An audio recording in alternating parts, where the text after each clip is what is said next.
Muy buenos días a todos, ¿cómo están? Buenos días, ingeniero. Muy buenos días a todos. ¿Cómo se encuentran? ¿Cómo están de salud? ¿Todo bien? Todo bien, ingeniero. Todo bien, y Qué bien. Me alegro. No hay que descuidarse, ¿no? Hay que seguir cuidándonos todavía. Todavía no hemos salido de la etapa fea.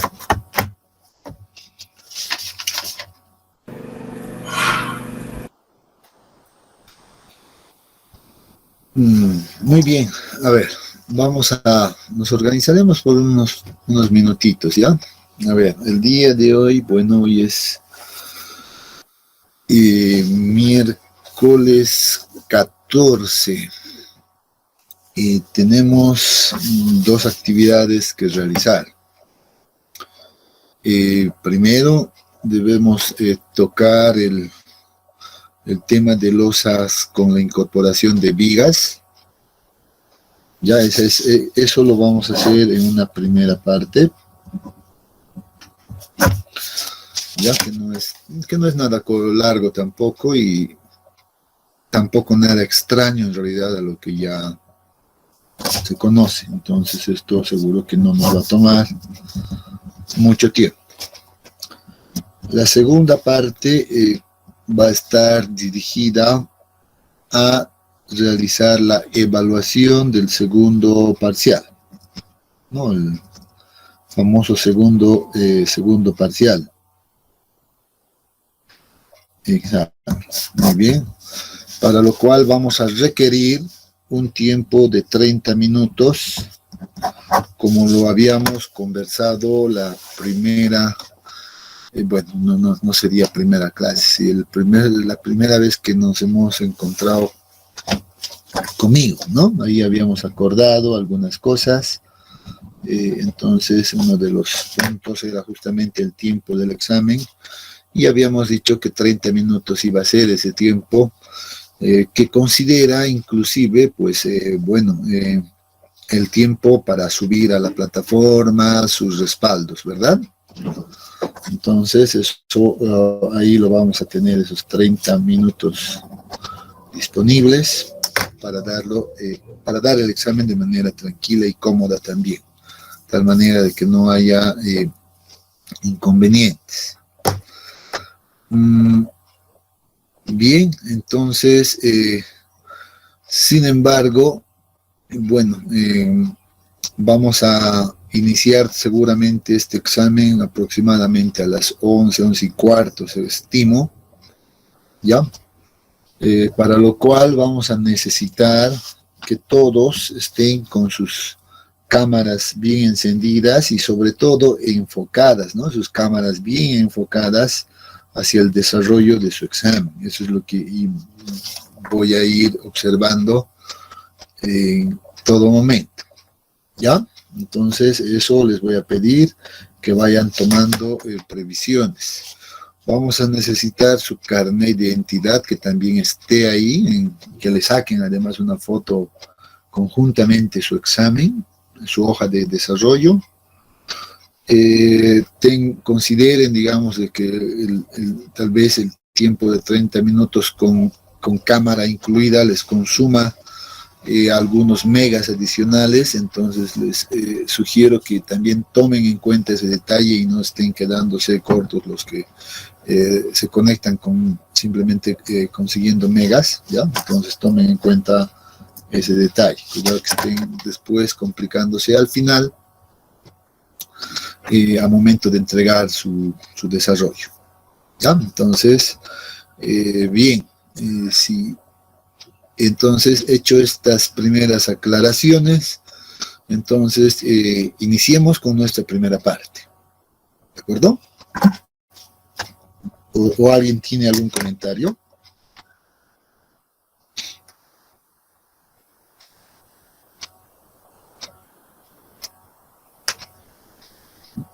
Ninguno, ¿verdad? Entonces, bien, empecemos para un poquito ganar tiempo, que tengamos más tiempo para organizarnos bien para la segunda parte. Vamos a compartir entonces, aguárdenme un minutito que voy a abrir el archivo.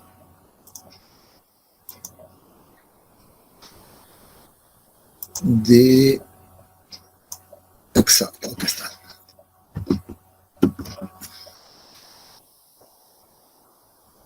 Bien.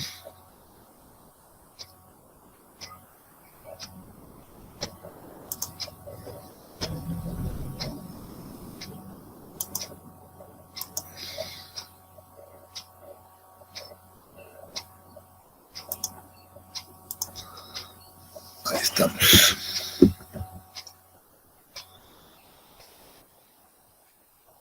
Y muy bien, jóvenes. Entonces, ¿me confirman si pueden ya observar la presentación? Sí, que se está viendo. Muy amable, señorita. Bien. A ver, entonces, empecemos.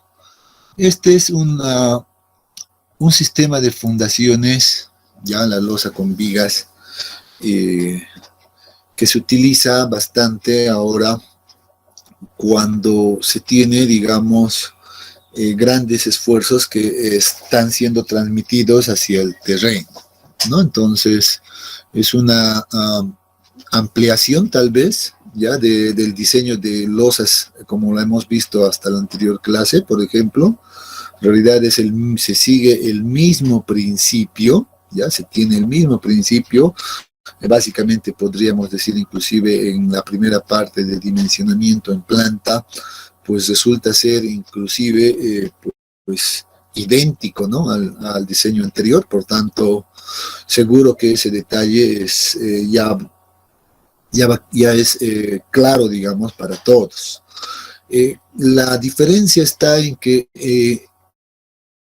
ahora pues se incorporan en realidad vigas, ya puede ser en una o dos direcciones, ya que van a tener la tarea, tienen el trabajo de absorber esfuerzos, sobre todo cortantes. Entonces estas vigas en realidad van a evitar de que en un diseño de una losa radier normal pues tengamos alturas bastante grandes, ¿no? Y cuando tenemos alturas bastante grandes, entonces el volumen de hormigón resulta ser ya muy considerable, por tanto ya inclusive hasta antieconómico. Entonces, al incorporar este sistema de fundaciones, o más bien a las losas, estas vigas, pues nos ayuda a economizar bastante en volúmenes de hormigón sobre todo, y además cumpliendo con los absorbiendo, digamos, todos los esfuerzos que se van a ir transmitiendo a nivel de fundación. Entonces, un sistema bastante interesante, ¿ya? Entonces, hay que tenerlo presente siempre en todos los diseños. Bueno, aquí me ha gustado mucho esta imagen, en realidad, esta fotografía que les presento y comparto con ustedes, que corresponde justamente a una fundación de este tipo del cual estamos introduciéndonos, ¿no? Aquí podemos observar pues esta especie de cubos que se van formando al centro, y acá se van dejando ciertos espacios, ¿no? Entonces, en estos espacios es donde se van a ir acomodando estas vigas, como estamos viendo. Vean, aquí están las vigas. Entonces, observamos que pueden ser estos en una dirección o en dos direcciones. La fotografía que se muestra pues corresponde a un sistema de losas con vigas en dos direcciones, ¿no? Entonces están incorporando vigas en ambas direcciones.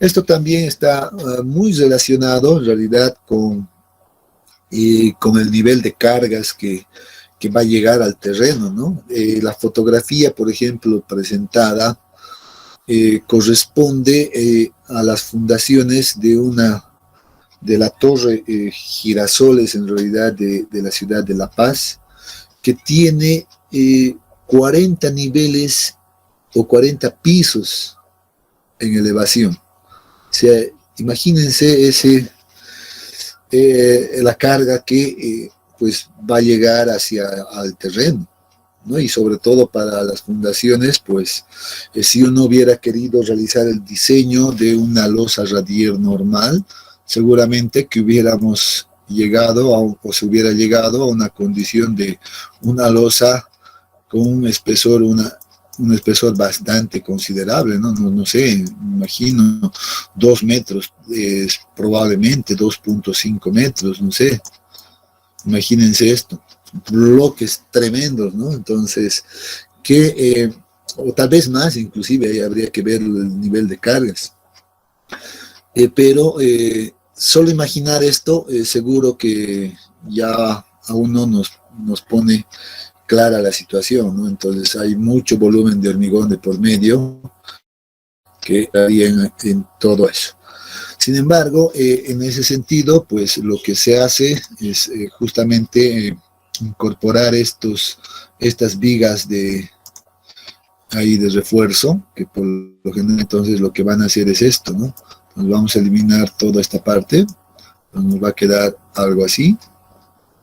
Entonces aquí ya ganamos todo este volumen. Podemos incorporar una viga acá, otra viga por acá, por ejemplo, y vamos a ir ganando de esta manera pues bastante volumen. Vean. Entonces esto lo voy a poner así directamente y vean. Esa es la idea. Entonces, si visto en esta dirección, por ejemplo, pues esto representaría de esta manera. Ven, aquí están las vigas, aquí van en esa dirección. Entonces, podemos tal vez trabajar con la misma altura requerida, con el único cambio de que ahora incorporamos vigas en esta dirección, o inclusive podrían ser en ambas direcciones, como en la fotografía, ¿no? Entonces, notemos que aquí ya estamos reduciendo bastante volumen, ¿no? Porque en realidad, ¿qué es lo que nos define el espesor de nuestra losa? A ver, recordando la metodología anterior, ¿qué es lo que nos define el espesor de la losa? A ver, ¿alguien que podría colaborarnos? A ver, ¿alguno de los presentes? La verificación por funcionamiento. Correcto, muy bien, exacto. Es la verificación al corte por funcionamiento, ¿no? Entonces, cuando nosotros hacemos esa verificación, pues a veces no cumple y para que cumpla, pues necesitamos adoptar un canto, pues útil mayor, ¿no? Entonces, y de esa manera, pues vamos alcanzando alguna altura específica. Creo que se le ha prendido el micrófono a Lidia, por favor. Ah, ahí está, ya, gracias, Lidia. Estaba haciendo un ruidito por ahí. Entonces, eso nos dejaba, digamos, una altura definida de ese tipo. Sin embargo, en este caso, lo que se hace es que las vigas, en realidad, estas vigas de fundación que se están incorporando, pues sean las que absorban ese esfuerzo al cortante. Por tanto, todas las columnas seguramente pues van a ir apoyadas sobre las vigas en su totalidad. Esa es una de las condiciones en realidad para este diseño, o sea que todas las columnas van a ir apoyadas ahí en las vigas. Entonces, de tal manera de que la viga solamente tenga el trabajo de absorber todos esos esfuerzos. Y obviamente seguro que con ese esfuerzo, pues la altura de la viga va a quedar definida, algo similar a esto, y la losa simplemente va a trabajar pues a flexión, nada más, ¿no? Entonces la losa que está arriba, aquí también estamos viendo esto, ¿no? Entonces la losa va a venir apoyada aquí en realidad, en este terreno que ha quedado descortado acá como una especie de rebanadas, y va a tener simplemente una altura de esta, ¿no? Aquí estamos viendo el refuerzo de acero, por ejemplo. Entonces la altura de la losa misma, pues ya va a ser esta, ¿no? Que estaría representando a este espacio indicado acá, ¿no? Entonces ahí tenemos. Entonces, obviamente esto tiene que trabajar de manera y homogénea viga losa, ¿no? Entonces todo tiene que estar homogéneo, ¿ya? Entonces esa es básicamente la idea de incorporar estas vigas, de absorber esas fuerzas cortantes, sobre todo. ¿Ya? Entonces la fotografía es bastante práctica, creo, por acá. Aquí podemos observar todavía un proceso ya posterior a lo que hemos visto, donde ya se está concluyendo con la instalación del refuerzo de acero, vean, el refuerzo de acero ya está, en este otro lado ya está completo, a este otro lado ya está también por realizar el armado. Notamos que las columnas y vigas, vean, pues están siendo apoyadas, lo que les decía, pues es justamente en las vigas, ¿no? Estas columnas van a ser apoyadas en las vigas, en todos los casos. No puede apoyarse ahora sí las columnas, pues simplemente en la losa. Ese sería un grave error, ¿no? Un grave error estructural.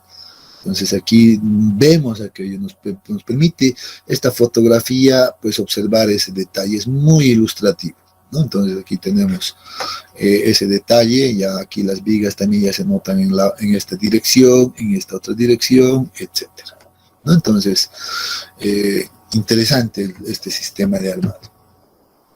Aquí podemos apreciar ya creo que el proceso completo, ¿verdad? Aquí ya está el proceso completo, vean las columnas como han quedado. Aquí por debajo uno puede notar, ¿no? Esas especie de dados que quedaban para que se apoye la losa ahí en plenitud. En realidad tiene que estar bien apoyado, por eso el perfilado debe ser también realizado de manera adecuada. Entonces ya tenemos aquí ese proceso. Bien, como les decía, bueno, voy a borrar un poquito esto. Ahí está. Algunas consideraciones que tomar en este sistema de diseño. Ya, entonces, ¿qué dice? En el caso de columnas sometidas a cargas muy considerables, en particular si están soportadas por suelos muy blandos, que es otra de las características que debemos tener en cuenta, y poco uniformes, o sea, esto es casi normal, ¿no? Siempre tenemos esto en cada caso. Es muy poco probable que tengamos suelos uniformes en realidad, es muy poco probable, siempre hay una variación. Se recurre, dice, a la utilización de una losa de fundación, la cual combinada con vigas tiene un mejor funcionamiento, utilizada actualmente para edificaciones mayores a 10 plantas. Entonces, este es un dato adicional de referencia, obviamente, ¿ya? Entonces, cuando uno ya tiene edificios arriba de 10 niveles, ya debe de pensar de manera directa, pues, en utilizar losas con vigas. Puede ser inicialmente un primer diseño en una dirección, y en caso de que no cumpliera las solicitaciones, pues incorporar las vigas en la otra dirección, ¿no? Entonces ese es más o menos el camino. Bueno, estas fotografías que se les ha presentado pues corresponden justamente a esta estructura, ¿no? Lo que les decía, es una estructura que fue construida hace muchos años ya en la ciudad de La Paz, pero que creo que ha sido una en las cuales se empezó a utilizar este sistema de losas con vigas, ¿no? La incorporación de las vigas. Entonces ha sido bastante novedoso en esos tiempos, y ahora, hoy en día, pues ya es común utilizar este tipo de sistema de fundaciones. Entonces vean semejante estructura, ¿no? Tremenda estructura, 40 niveles, si más no me equivoco. Entonces, fuerte, bastante fuerte la carga que llega a la fundación. Bueno, ahí está el detalle, edificio La Torre Girasoles, en la ciudad de La Paz, ¿no? Entonces, bien, con esta introducción, entonces, pues, podemos empezar a hablar un poco de algunas condiciones generales, ¿ya? Sin embargo, como paréntesis acá, y sobre todo tratando este tema, este punto que lo he marcado hace un momento, pues vamos a hablar un poquito ya de esta consideración de suelos blandos. ¿Ya? ¿Por qué digo esto? Porque en la práctica he escuchado a muchos colegas en realidad pues hablar de manera un poco superficial sobre esta situación de suelos blandos o suelos débiles que tienen una capacidad bajo, utilizan el término que es malísimo el suelo, etcétera, ¿no? Entonces, yo creo que todos en realidad en esta etapa que se encuentran ustedes en la etapa de formación, pues deben tener claro este concepto. ¿Por qué? Porque para hacer el diseño de fundaciones, obviamente no me estoy refiriendo solamente a este punto, sino me refiero ya tal vez al trabajo y el desarrollo profesional que van a tener ustedes ya dentro de muy poco, ¿no? Entonces, como ingenieros, yo creo que deben conocer bastante bien sobre este tema. Es muy importante. ¿Por qué digo? Porque hay mucha gente que no entiende adecuadamente cuando hablamos de este tema. Ya esto no quiero decir que pues deberíamos ser especialistas en el área de geotecnia. No estoy diciendo eso. Lo que estoy diciendo es que como estructuristas, o inclusive no solo como estructuristas, como ingeniero civil como tal, pues debemos interpretar adecuadamente lo que representa una capacidad admisible y cómo manejarla sobre todo. Porque nosotros hemos visto en todas las verificaciones de la fundación que trabajamos en base a este dato. Este dato es importante para realizar el diseño de las fundaciones, ya sean aisladas, combinadas, no sé, de esquina, medianeras, etcétera, todas las variedades de fundaciones, vigas, losas sin vigas, losas con vigas, etcétera, pues en todos los casos, pues relacionamos a la capacidad admisible. Eso nos lleva a la conclusión, seguramente, de que este dato debe ser correctamente interpretado. Me refiero a que como ingenieros, como profesionales, pues no debemos agarrar libremente un valor, ya que alguien nos reporta, y decir, a ver, pues, bueno, esto me han reportado y yo utilizo esto, ¿no? Sino que hay que también un poquito poner parte de nosotros, de nuestro mismo conocimiento para poder utilizarlo de manera adecuada. Entonces, he visto por necesario ponerlo en este punto o hablar tal vez en este punto un poquito de esto, con la idea de darle ciertas directrices en realidad al momento de interpretar este valor. Ya simplemente esa es la idea principal antes de entrar a ver las verificaciones, porque en realidad las verificaciones pues ya siguen un cierto prototipo que no cambia mucho, ¿no? Entonces se siguen los mismos procedimientos, solo hay que tener cuidado en algunos pequeños detalles que la normativa nos sugiere. Entonces, empecemos, por ejemplo, hablando de esto. ¿Qué significará, por ejemplo, cuando alguien me reporta, ya, por ejemplo, voy a suponer que un laboratorio nos reporta un valor de 0.2 kilogramos por centímetro cuadrado? A ver, ¿qué les dice a ustedes este valor? A ver, eso es lo que quiero que un poquito nos demos cuenta, ya no utilizar libremente, digamos, estos valores, ¿ya? ¿Qué significará esto? Porque yo he visto en muchos informes así, capacidad admisible 0.2, 0.25, 0.15, viste en algún caso. Y obviamente esto, bueno, debe decirnos algo. A ver, ¿qué piensan ustedes? Que el suelo es pobre. ¿Sí? Bueno, ahí va una primera una primera condición. Dice, el suelo es bastante pobre, sinónimo probablemente de indicar que el suelo es malísimo, ¿no? ¿Todos están de acuerdo? Ingeniero, tal vez que por cada centímetro cuadrado puede existir 200 gramos de soporte, tal vez. Sí, claro, eso es lo que nos dice, ¿no?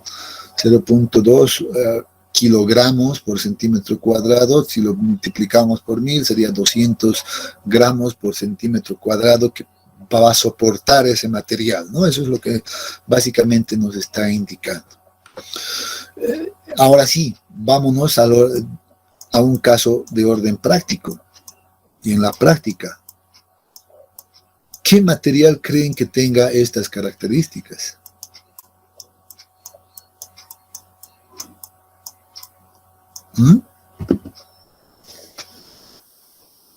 La arena de playa.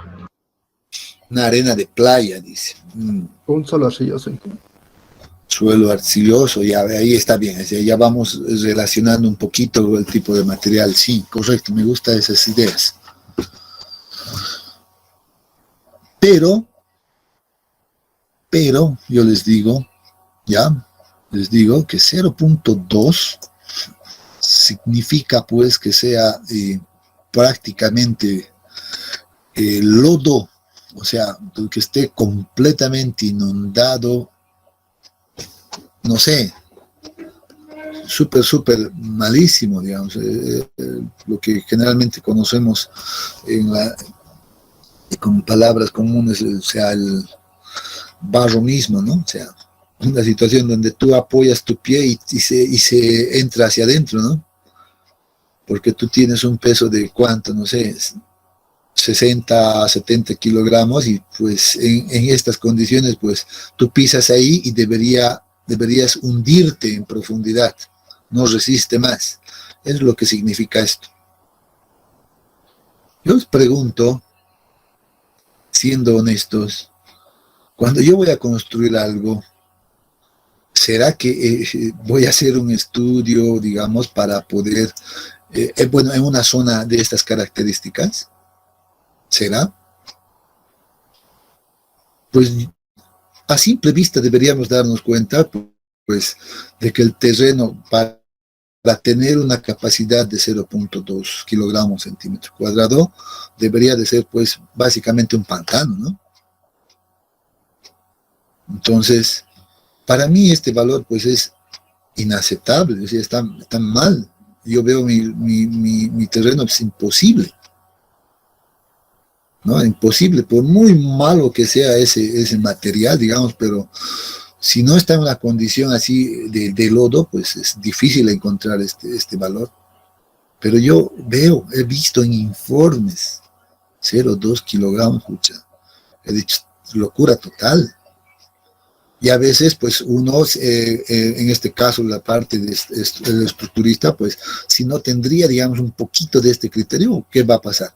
Va a agarrar el 0.2 y va a querer hacer pues las verificaciones con 0.2. ¿Qué va a ocurrir? Va a ocurrir que vas a tener pues muchas plateas, losas tremendas, ¿no? Que tal vez ni siquiera así te cumplan. Entonces, hay que tener un poquito también de criterio ahí para aceptar o no aceptar algunos valores. Yo les digo con mucha sinceridad que ahora, en la actualidad, hay muchos que se han dedicado al área de la geotecnia.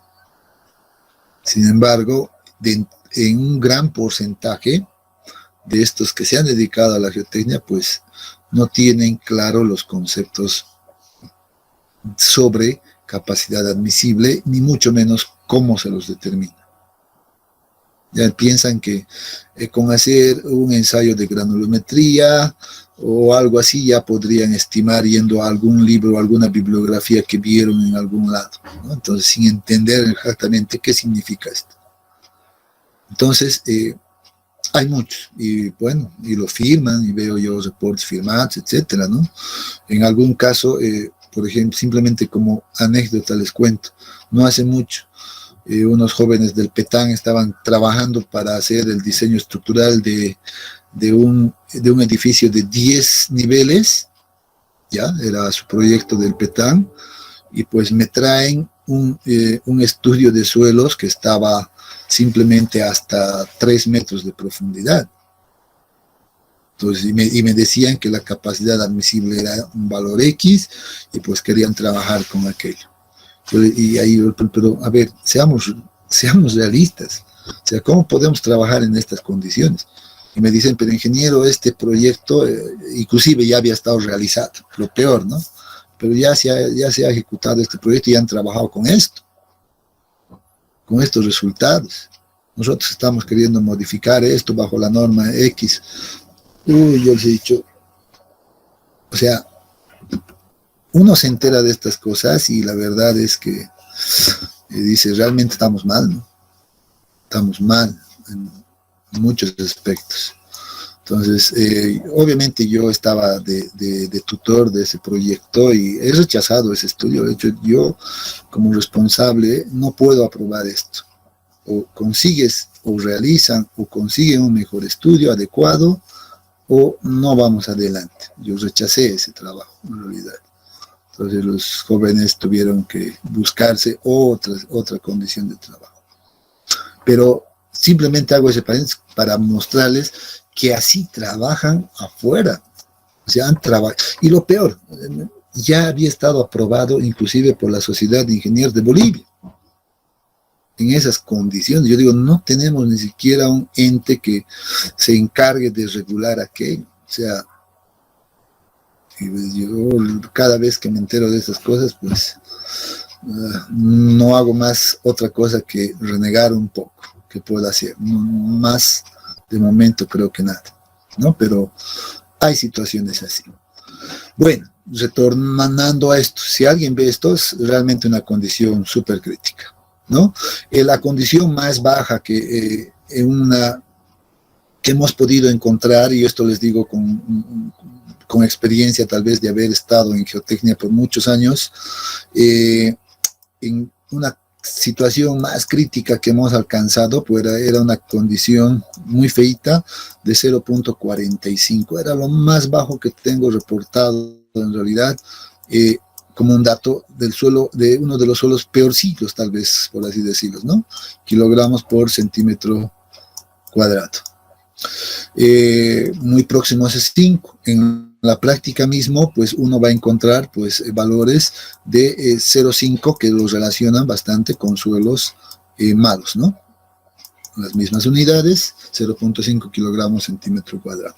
Pero esto ya tiene que darnos una idea, y a esto quería llegar en realidad. Cuando uno ve estos valores, pues fácilmente podría relacionarlos con tal vez con cuántos niveles yo podría emplazar en dicho terreno.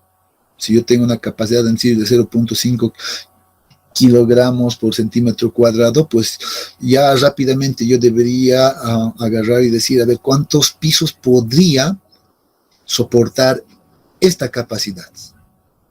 Entonces, para eso, tomamos un dato bastante práctico, ¿ya? Por ejemplo, que cuál es la carga total que más o menos que pasa un edificio estándar, digamos, un multifamiliar, no sé, de oficinas, etcétera, cuánto más o menos nos transmite de carga cada nivel. Por lo general, si uno hace la sumatoria de las cargas muertas, las cargas vivas, hace la sumatoria de los pesos propios, algunas cargas adicionales, se va a encontrar más o menos con valores entre, no sé, 400 por acá, seguramente 200 una carga viva estándar tal vez, peso propio seguramente dependiendo de la estructura se va a encontrar entre 300 a 400 tal vez. Entonces esto nos da pero un estándar de carga aproximado, ¿ven?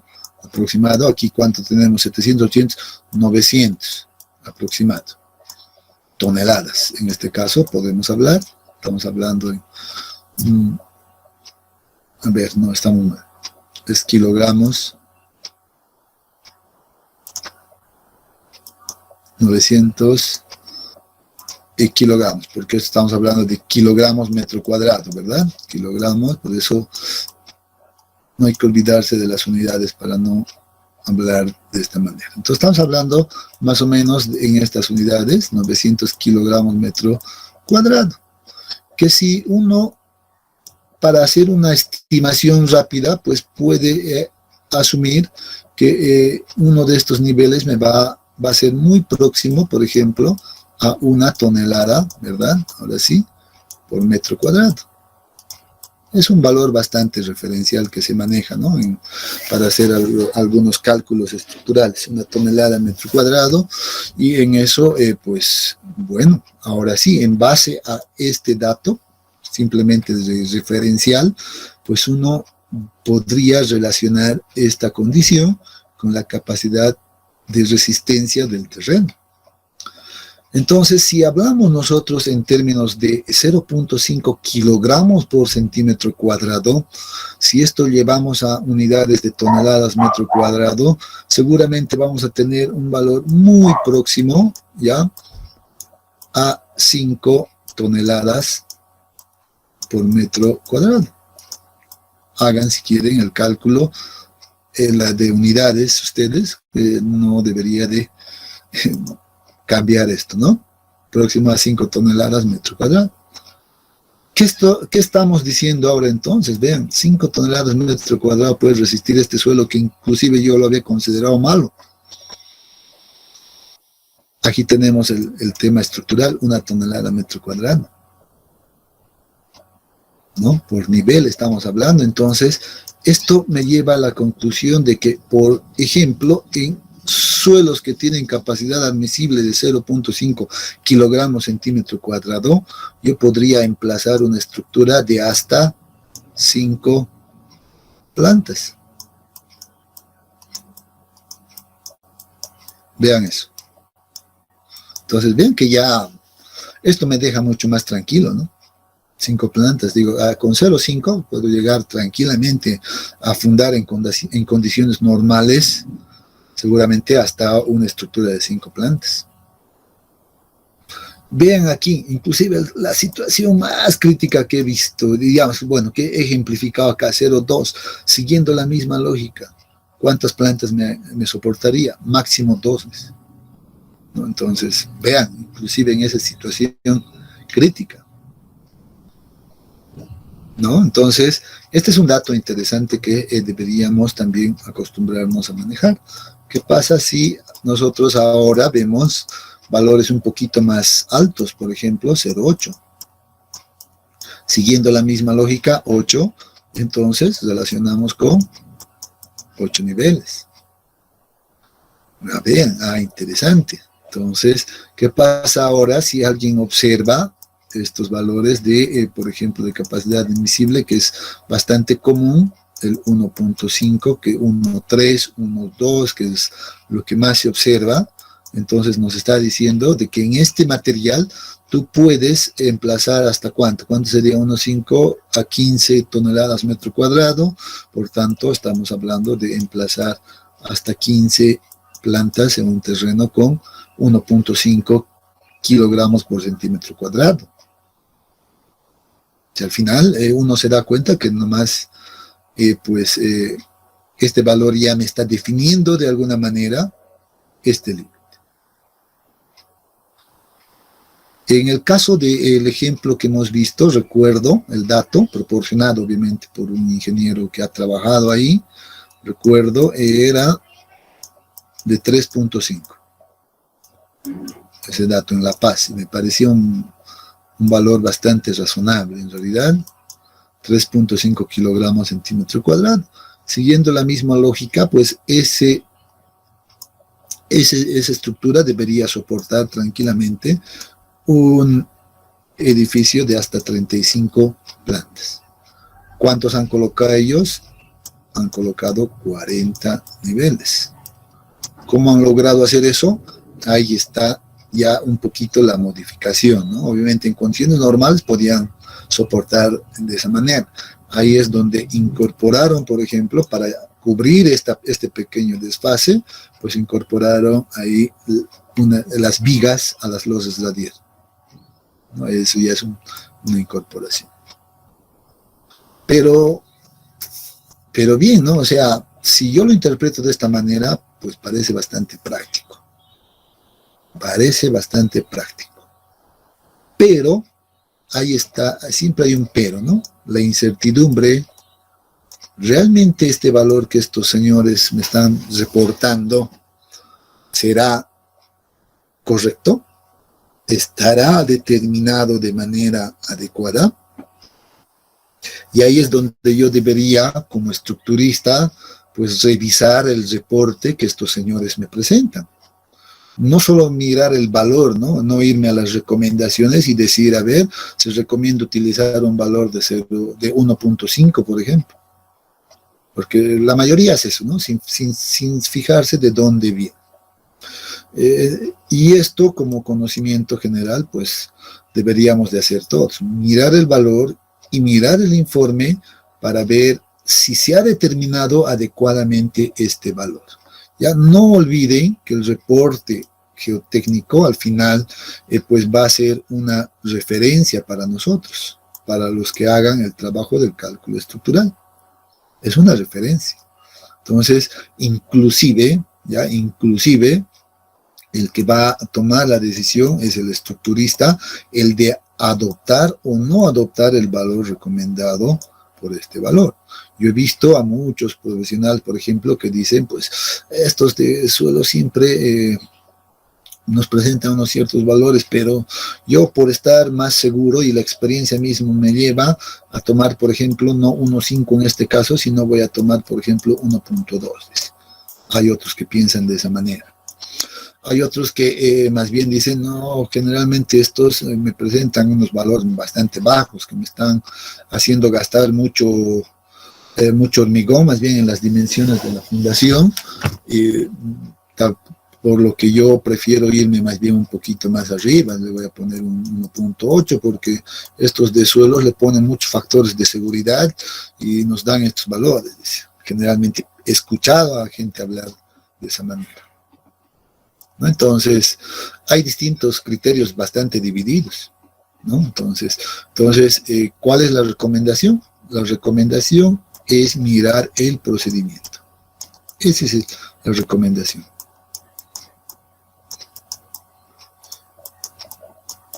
¿Ya?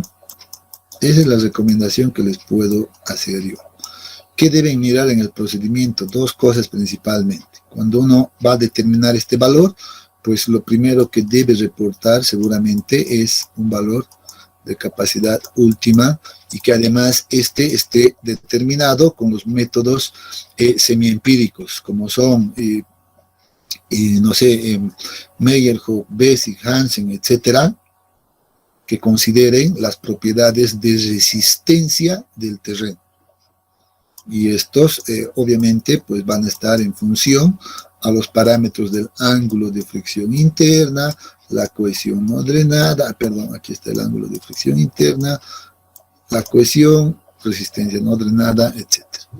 Si veo que en ese reporte me dice que han utilizado esto y luego lo han aplicado un factor de seguridad para decir admisible, algunos hacen de esta manera, entonces agarran el último y le aplican un factor de seguridad que por lo general pues adoptan un valor de 3. Si veo esto, ya me da buenas luces. Si veo esto que dice admisible simplemente en estas condiciones, ya debo dudar. Aquí ya debe aparecer una duda, por cierto, porque la definición de admisible no significa dividir la carga última de rotura entre un factor de seguridad simplemente. No significa solo que. Esta es una primera verificación a la cual debería de llamarse, en este caso, según teóricamente y además de manera correcta, capacidad segura simplemente. La segura que me garantiza que el suelo no falla por cortante. Esa es una de las primeras verificaciones. ¿Cuándo voy a estar tranquilo para adoptar adecuadamente este valor? Cuando en el informe me digan, pues, el asentamiento producido para estas condiciones es menor al asentamiento admisible. Si el informe me dice esto, que ha hecho la verificación por deformaciones en ese material, entonces ese es el valor que me da seguridad a mí para tomar como un valor representativo. O sea, deben darle una miradita a ese informe que tenga estas cosas, que tenga estos cálculos y sobre todo esta verificación. ¿Por qué digo esta? Porque muchos informes pues no lo realizan, no lo hacen. Algunos ni siquiera hacen esto. Algunos agarran el valor N60 del famoso SPT y dicen, pues a partir de esto calculamos la capacidad admisible y le dan el valor de admisible y le ponen en función de simplemente del N60. Entonces dicen, este va a estar en función del N60. Peor todavía, algunos agarran y dicen, esto va a ser, bueno, N60 y la base. Algunas veces incorporan la base de la fundación más ahí. Pero hay algunos que agarran y dicen, no, esto va a ser igual al N60 dividido entre 10, una constante que lo manejan de esa manera. No puede ser esto imposible, no puede ser una capacidad admisible. Entonces, esas cosas, pero la hacen. Yo, y bueno, siento, digamos, esta responsabilidad de decirles todo esto a ustedes que están en un proceso de formación. Se van a encontrar en la vida profesional con muchas de estas cosas que yo les digo, ¿no? Agarran, hacen un SPT y la pregunta es, ¿habrán realizado bien el SPT primero en campo? Luego, ¿habrán aplicado las correcciones adecuadamente al SPT? También empiezan a aparecer muchas incertidumbres, ¿no? Y encima nos dan un valor en función a eso, ¿no? Y nos dicen todavía, pues, la capacidad admisible para un N60 de tantos, etc. O sea, muy bonito, lo ponen una gráfica más todavía. Entonces, mucho cuidado con esto, ¿ya? Y justamente eso quería un poquito hacer unos minutos de reflexión con ustedes para que de aquí en adelante también tomen en cuenta aquello, ¿ya? Que estos valores, pues, para que yo pueda asociarlas de esta manera, así de manera práctica, pues también debería de darle una mirada al procedimiento realizado en su cálculo, ¿ya? Porque es trabajo en realidad. Alguien puede decir, pero eso es el trabajo de geotecnia. Yo no me puedo meter a ese trabajo, dice. No, yo estoy en contra de aquello. El ingeniero, el que va a adoptar ese valor, es responsable también del valor que está adoptando. Por tanto, necesita tener también las bases teóricas o por lo menos el conocimiento mínimo de la geotecnia. Entonces, con esto no les digo que ustedes tienen que ser unos expertos en saber cómo han calculado, qué factores, el factor de profundidad, forma, etcétera, no sé si han controlado. No van a entrar al detalle, solo denle una mirada que si han ido por ese camino, ¿no? Y si presentan estas cositas, nada más. Si no presentan, ahí ya empiezan las dudas de dónde salieron esos valores. Bueno, ya podría inclusive cuestionar ese informe. Muy bien, si ¿tuvieran algún comentario acá antes de continuar? Ingeniero, buenos días. Más que un comentario, es una sugerencia. Adelante. Ingeniero, yo me encuentro ahora trabajando en la ciudad de La Paz, en la zona de Achumani. Estamos construyendo una vivienda de 2 plantas. Entonces se realizó el estudio de suelos y justamente obtuvimos en uno de los sondeos un valor de 0.2 kilogramos centímetro cuadrado. Yo tengo el informe, ingeniero, y la sugerencia es la siguiente. Si es que yo podría compartirle a usted y usted enseñarnos la manera de hacer la revisión que nos acaba de mostrar para verificar la manera correcta y estar seguros de que el estudio de suelos es el correcto, ¿verdad? Y de que no falte nada o hay que hacer algún tipo de ajuste. Esa es la sugerencia, ingeniero, si es que se podría, ¿no? Excelente. Tú justamente me indicas que tienes este dato. ¿Sí? Sí, ingeniero, sí, exactamente. Hay un valor de 0.2. Uy, Ya, estamos justo en ese caso, por eso les decía, yo he visto muchos casos también, en realidad, pero esto es casi imposible de obtener. Lo digo, es imposible. Para esto tendría que ser completamente un pantano, un lodo, ¿no? Como les indicó. Seguro que no es tu caso. En el informe especifica que hay bastante humedad en el lugar donde se realizó el sondeo, entonces nosotros estamos intuyendo que posiblemente existe alguna filtración de la casa o del mismo sistema sanitario o agua potable, porque esa es la característica que menciona en el informe en cuanto a contenido de humedad. Me parece una buena cosa que podemos tomar como ejemplo, ya, haciendo referencia a esto, para que todos, igual ustedes, puedan tener en cuenta esta revisión que les acabo de mencionar, ¿ya? Obviamente no vamos a entrar a ver en detalle, digamos, los cálculos geotécnicos, porque no correspondería, sino lo que podemos hacer es esta mirada que les he dicho, ¿no ven? Les voy a enseñar a dar una mirada en ciertos puntos específicos para ver si está haciendo correcto y remarcando tal vez los puntos donde deberían de revisarse. ¿Les parece? Sí. Sí, por mi parte estaría bueno. ¿Qué dicen los demás? Pues, a ver, no están de acuerdo, no les interesa, porque al final ese sería como un extra, ¿no? Ingeniero, por favor. Sí, ingeniero, por favor. Sí, ingeniero, estaría interesante. Ya, excelente, muy bien. Entonces, te voy a pedir, a ver, ¿quién me estaba comentando eso? Perdón, se me ha ido tu nombre. Jiménez Mendoza, Luis. Muy bien, Luis. Entonces, vamos a darnos un espacio, a ver, ¿para cuándo? Yo entiendo que esta semana todavía están todos presionados, ¿verdad? ¿Y qué les parece si para la siguiente semana, también día miércoles, que tenemos 3 periodos, pues nos ponemos de acuerdo en que tú nos compartas esa información? Ya yo te voy a dar el permiso para que puedas compartirlo desde tu computadora y podamos analizar entre todos ese informe. ¿Les parece? Está bien. Sí, ingeniero. ¿Lo subiría al Classroom, al tablón? No. Aquí lo vamos a hacer en directo, pues. En la clase misma.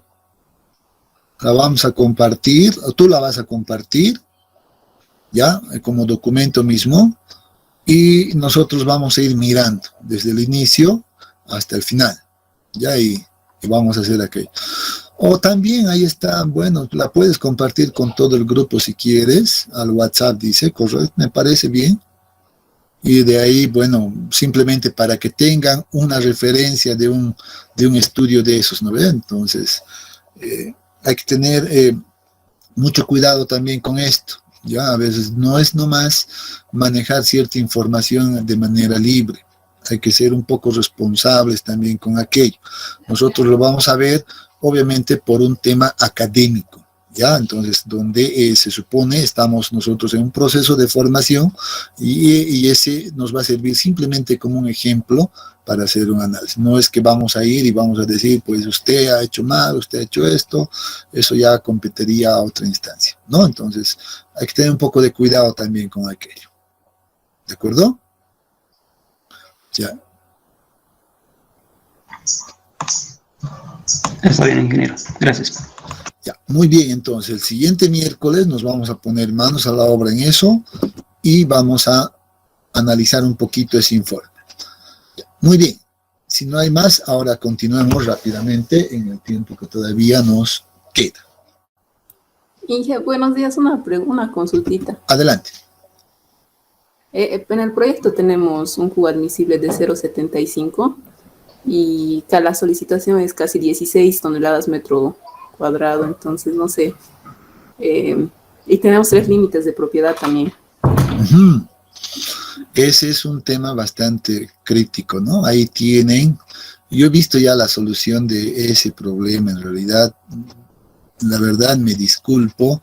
Cuando me pasó el auxiliar para que yo le dé una mirada a esos datos, le miré la estructura, inclusive la capacidad. Yo coloqué la capacidad de 0.75 en realidad, pero no me fijé en el detalle del nivel de cargas.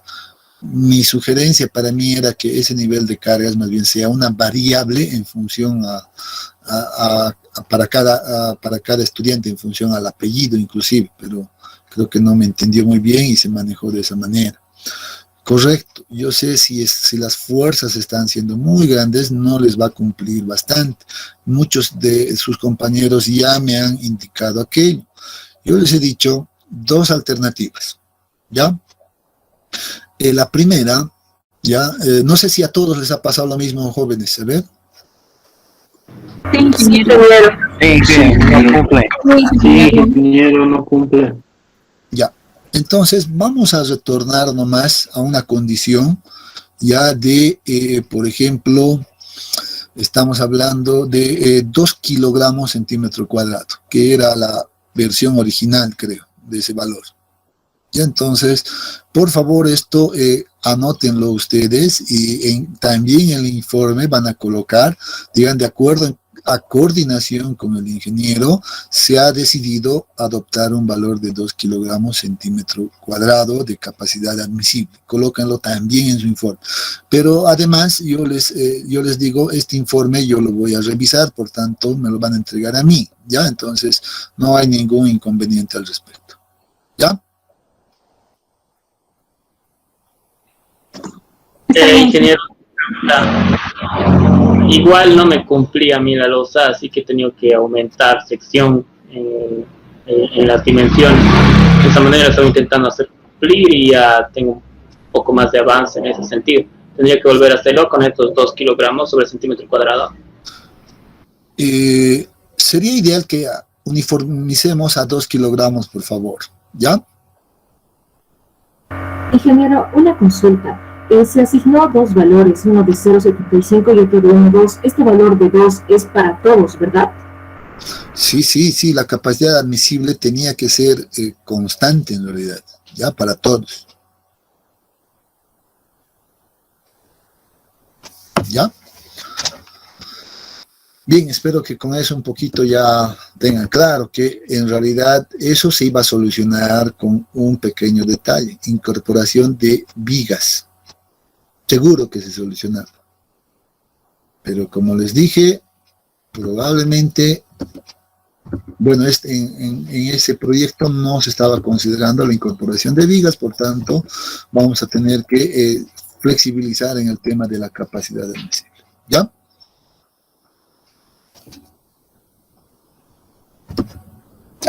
Muy bien, jóvenes, entonces, con esas aclaraciones, pues, a ver, vamos a ver rápidamente lo siguiente, ¿ya? Un poquito revisando la disposición o los criterios del diseño de fundaciones con la incorporación de vigas. En este caso, una dirección. En realidad, una o dos direcciones se trabaja de la misma manera. Si ya estamos familiarizados con el diseño de losas, pues esto va a resultar ser básicamente idéntico, por tanto no hay mucho problema al respecto, ya, por tanto lo vamos a pasar seguramente bastante rápido esta parte, solo vamos a ver algunas cositas pequeñas que deben tenerse en cuenta, ¿ya? Entonces, bien, por ejemplo, la condición es esta. Este es un esquema que nos muestra, por ejemplo, la incorporación de las vigas en una dirección, vean. Estamos viendo ese detalle, con la única aclaración de que las columnas, ya, esto ya lo he dicho anteriormente también, deben apoyarse completamente en estas vigas.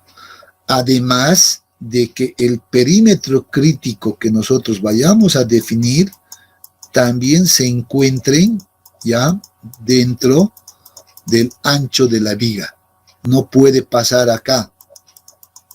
Ese es uno de los criterios. Esto no es aceptable. no puede pasar a la losa.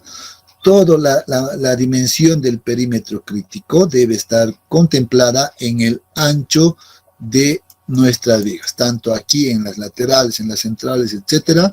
Lo mismo acá, si mi columna está, por ejemplo, de esta manera, acá, pues sé que el perímetro crítico va a venir por acá, entonces todo el perímetro crítico tiene que estar apoyada en el ancho de la viga. Esa es la condición principal.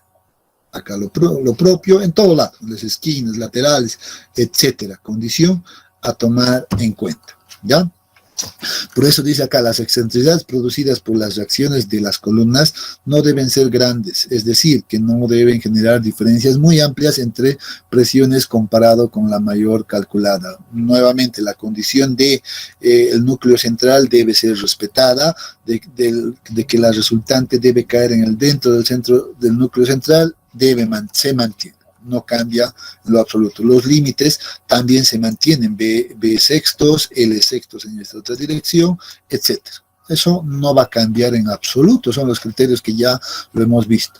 Para el diseño estructural de una losa con vigas se asume una distribución de presión uniforme en la base de la fundación. Esta es una hipótesis que también se considera en este tipo de diseños. Suponemos que toda la presión es uniforme, cuando en realidad, si nosotros analizamos, pues aquí vamos a tener otra distribución de presiones, aquí tenemos otra distribución de presiones, ¿verdad? Lo mismo acá, pero para que esto funcione, para que el diseño sea viable, pues asumimos esta hipótesis de distribución uniforme de presiones. Son consideraciones que se toman. Aquí tenemos un esquema representativo, en este caso les muestro de que están las vigas, en este caso acá, las columnas deben ir sobre las vigas, apoyadas en las vigas, dependiendo dónde estemos analizando, ¿ya? Completamente, solo en las vigas. No podemos apoyar ahora sí ninguna columna en la losa. Eso sería un error garrafal. Ya, además de que debo cuidar de que el perímetro crítico, como ya les he dicho, pues se garantice de que entre también dentro de las dimensiones de la viga. Nada más, criterios básicos. Bueno, la losa en este caso simplemente va a trabajar a flexión y por tanto no va a trabajar a corte para nada, la viga. Digo, la losa en este caso. Va a entrar como incorporación acá, como lo hemos visto en las imágenes iniciales. Esa es la configuración general que vamos a trabajar. Nuevamente, para nuestra representación, vamos a tomar las cargas transmitidas por las columnas de esa manera, ¿ya? Y las longitudes van a quedar definidas también de esta manera. Ancho B, longitud L en esa dirección. Esto es indistinto, ¿no? Nosotros podemos poner L aquí, B acá, eso no nos afecta en lo absoluto. Pero por lo general, por regla general, la base siempre tiene que ser menor a L, o va a ser menor o igual a L, eso sí. Entonces, solo por condiciones. Ahí tenemos entonces nuestra losa con vigas incorporadas en una dirección en este caso. Si quisiéramos, si la estructura requiere de incorporar otras vigas en la otra dirección, pues el cálculo va a ser exactamente lo mismo. Entonces simplemente tendríamos que incorporar vigas también en este sentido, acá y acá, donde estén apoyándose las columnas. Nada más, después el diseño es exactamente idéntico. No hay mayor complicación al respecto. Entonces, también debemos de cuidar el tema, lo que ya habíamos dicho, de que la resultante pues caiga dentro del núcleo central. Eso sí, cumpliendo los límites de excentricidad definidos por estas condiciones, L sextos y B sextos, como en el caso anterior que se revisó. Para el dimensionamiento en planta, ¿qué vamos a hacer? Pues básicamente sabemos que en el dimensionamiento en planta vamos a verificar esto, ¿no? Si cumple o no cumple al volteo, nada más. Entonces el procedimiento debe ser realizado de manera idéntica al caso anterior. Las ecuaciones también van a ser exactamente las mismas. La resultante va a ser la sumatoria de la carga muerta y la carga viva, o sea, una condición de servicio. Siempre la verificación en planta la hacemos en condición de servicio. Debemos determinar las coordenadas del centro de gravedad, como estamos viendo, como punto de referencia para definir nuestras excentricidades. A partir de aquello determinamos la posición de la resultante, en este caso, ¿verdad?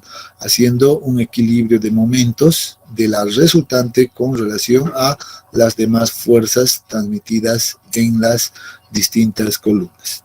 La podemos determinar en la dirección X y la dirección Y de igual manera. Entonces, mayor detalle creo que no necesitamos. Determinamos ya las excentricidades. En este caso, una vez conocida la posición de la resultante y conocida también el centro de gravedad, pues es fácil determinar las excentricidades que se vayan a generar. Lo único que necesitamos verificar es esta condición, que estas excentricidades en ambas direcciones no excedan estos límites establecidos, ¿no? Si se cumple, entonces significa que no tendrá ningún riesgo de volteo. En caso de que no se cumpla, pues seguro que tendríamos que ajustar un poco estas longitudes, ¿no? Entonces, simplemente ese detalle. ¿Qué otra cosa más tenemos? Según siguiente verificación en planta, pues corresponde a determinar la presión generada por el terreno. No se olviden acá la hipótesis. Esta presión va a ser uniforme en todo momento. Por tanto, esta ecuación va a ser simplemente función de las excentricidades en cada dirección, ¿no? Entonces, nuevamente, podemos tomar una distribución o determinar una distribución de presiones a lo largo de esta viga, o tomar a lo largo de este otro eje y encontrar, pues, esa verificación. De igual manera, lo único que debemos cuidar es que se cumpla esto, que la presión generada ahí pues sea menor al admisible en ese caso. Ya, entonces, un detalle que debemos tener en cuenta. Si esto se cumple, pues estamos tranquilos. Si esto no se cumple, pues nuevamente tendríamos que reajustar un poco estas condiciones de las dimensiones en planta. Y con eso, una vez que esto cumpla, pues ya queda definidos nuestras dimensiones de B y L, sobre todo. Entonces, una vez que ya hemos definido esto, pues ya pasamos a la siguiente verificación que corresponde en elevación, ¿no? Entonces, ya esto también se lo debe realizar de manera similar que en los casos anteriores. Vean que para este caso, la losa, por ejemplo, no voy a requerir verificar por funcionamiento. ¿Por qué? Porque yo sé, esto ya lo he indicado, que las vigas van a ser las que van a absorber toda esa fuerza, el corte por punzonamiento. Entonces dice, se debe determinar la altura de la viga a partir de la verificación por corte por punzonamiento, considerando que el perímetro crítico sea menor que el ancho de la viga, lo que les decía, ¿verdad? El perímetro crítico debe ser menor, debe ingresar, pues, en el ancho de la viga. Si eso no se cumple, pues entonces debo mover un poquito y vamos a trabajar seguramente con el ancho de la viga. Entonces, para ese caso, nuevamente la estrategia es igual. Debemos adoptar un valor de canto útil para la viga. Ahora estamos trabajando en determinar esto, la viga en realidad, la altura de la viga. Y debemos ya hacer la verificación de corte por punzonamiento, para lo cual requerimos determinar las condiciones ya no de servicio, sino una condición última, ¿verdad? Entonces, para aquello, nuevamente utilizamos nuestras ecuaciones que ya conocemos, establecidas por la normativa, de que debemos hacer una mayoración a las cargas muertas y las cargas vivas. El mayor de estos debe ser utilizado como un valor representativo de la carga última sub I. Nuevamente, pues, bueno, la sección crítica siempre va a estar va a cumplir con esta condición, eso no cambia tampoco. Por tanto, el valor del perímetro crítico indicado también se va a encontrar en función a este valor asumido. Si no cumple la condición, seguro que vamos a tener que cambiar esto, por ende también vamos a ir moviendo esta otra dimensión, ¿no? Entonces, simplemente ese detalle. Para la definición de los perímetros críticos, pues vean, tenemos las mismas condiciones que hemos visto, esquina, lateral, central, que debo tomar en cuenta, pues aquí están mis ecuaciones para cada caso, ¿no? Entonces, con la única diferencia que en este caso, este canto, pues corresponde al canto de la viga, ¿no? Entonces, única consideración o único cambio nada más. Después las ecuaciones son las mismas.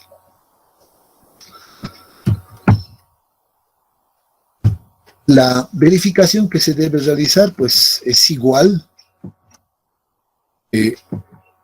lo que vimos en la anterior verificación. Vean que las ecuaciones nuevamente van a ser similares. La ecuación de la cortante última también va a estar en función a la carga última, ¿verdad? O en este caso la resultante última debería de ser, que debe de cumplir esta condición. O sea, vean que las ecuaciones son prácticamente las mismas.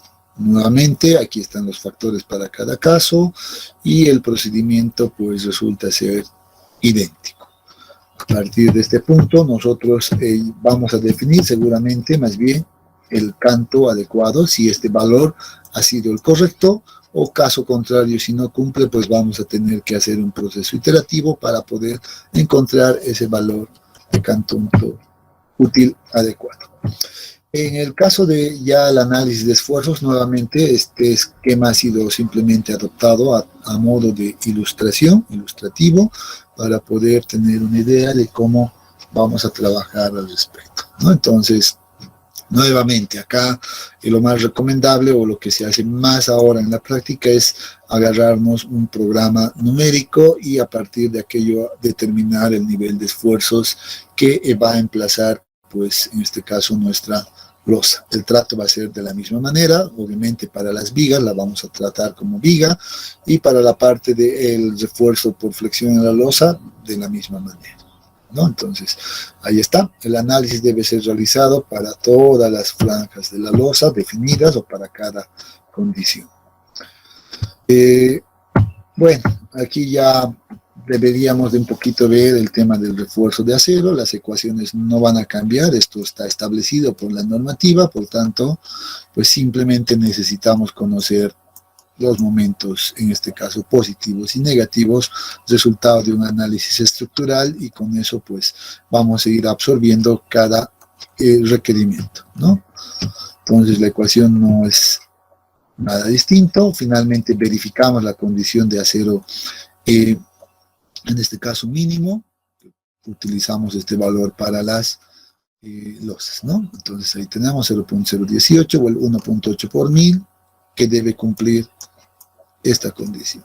Entonces vean que aquí es un proceso ya que se repite en realidad en todos los casos, ¿no? Para el refuerzo de acero por flexión en la viga, lo propio, vean que la ecuación no va a cambiar. ¿Qué va a cambiar? Seguramente la configuración de canto, la configuración de su ancho mismo de la viga. Simplemente ahí, y deberíamos conocer los momentos que se van a generar a lo largo de la viga. Nada más. Entonces, el proceso resulta ser nuevamente idéntico. Perdón, aquí se me ha ido. La verificación de acero mínimo en la viga, de igual manera, deberíamos de irnos a la normativa, y la normativa nos presenta esta condición que debe ser verificado. Entonces, una vez que verifiquemos, pues estaríamos verificando esa condición de acero mínimo también. El refuerzo de acero por corte en la viga, pues en este caso sí va a ser requerido, ¿ya? Entonces, en este caso sí debe ser verificado con esta ecuación, ¿verdad? La cortante tiene que estar en función nuevamente al canto útil. Entonces, esto puede ser calculado fácilmente, con el único cambio del factor phi en este caso. Las condiciones de evaluación en este caso, pues vamos a tomar en cuenta para verificar esta condición. Pues en este caso utilizamos simplemente esta condición, 0.53 de la resistencia característica que se defina en el hormigón. Creo que si nos damos cuenta, pues todo este proceso ya nosotros lo conocemos, ¿no? Entonces, aquí no se requiere pues hacer un mayor cálculo por la incorporación de las vigas, simplemente se incorpora una verificación adicional en las vigas y nada más, ¿no? Entonces creo que el proceso pues es idéntico a lo ya revisado anteriormente. Bien, jóvenes, y si hablamos de vigas en dos direcciones, pues la cosa es que tampoco cambia nada. La verificación en planta pues va a ser exactamente la misma. En la verificación de las vigas en la otra dirección pues va a ser realizada de la misma manera que hemos utilizado, solamente que seguro van a cambiar ahí los esfuerzos, eso sí. O sea, ¿qué van a cambiar? Simplemente estas condiciones. O sea que debo realizar un buen modelo numérico y con eso pues estar tranquilo. Entonces tampoco difiere en absoluto, ¿no? Para nada. Bien, entonces con esto estaríamos concluyendo. Creo que estamos justo de tiempo. Ve si cabalito 11:16 exactamente. Entonces estaríamos concluyendo con la primera parte programada para esta sesión y deberíamos pasar a nuestra segunda parte. ¿Ya? Entonces un ratito vamos a dejar de compartir esto inicialmente.